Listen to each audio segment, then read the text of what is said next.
এটা খুবই ভুল করছে ছাত্রছাত্রীরা, কারণ একজন শিক্ষামন্ত্রীর বিরুদ্ধে এইভাবে কথা বলা ঠিক না। প্রশ্নে ভুল হতেই পারে, এতে ভুল ত্রুটি সংশোধন করে।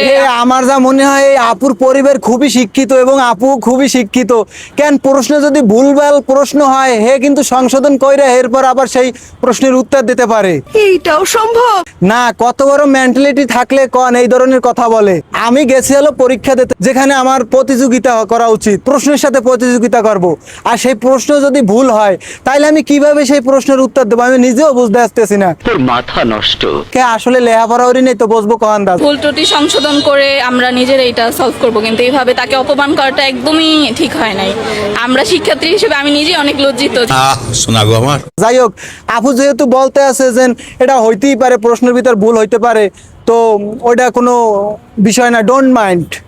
তো আমি বলতে চাচ্ছি একটা প্রশ্ন যদি ভুল হয়, আমি একটা অঙ্কের কথাই বলতে আছি, যেখানে এ স্কোয়ার প্লাস বি স্কোয়ারের সূত্র হয়েছে এ square plus two A B plus B square, সেখানে যদি এ স্কোয়ার প্লাস টু দেয় শুধু, তাইলে আমি ওইটার কি উত্তর দেবো আমি বলতে পারতে আসি না।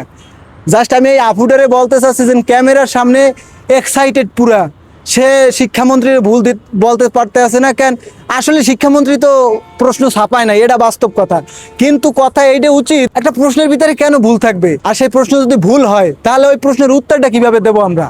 আর ওইটা যদি না দিতে পারি তাহলে ওই প্রশ্নের উত্তরের মার্কস তো পাবোই না। যতই লেখাপড়া শিখে যাই না কেন, যতই প্রতিযোগিতা করতে যাই না কেন, যতই এক্সপিরিয়েন্স নিয়ে যাই না কেন, ওই প্রশ্নের উত্তর হেজেন দিকে তো দেওয়া যাবে না।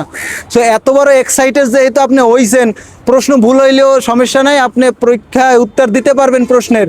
তো দেখ পানে আজ বাদে কালকে তো পরীক্ষার রেজাল্ট দেবে, কতহানি রেজাল্ট করেন আর কতহানি ভালো রেজাল্ট করেন দেখ মনে।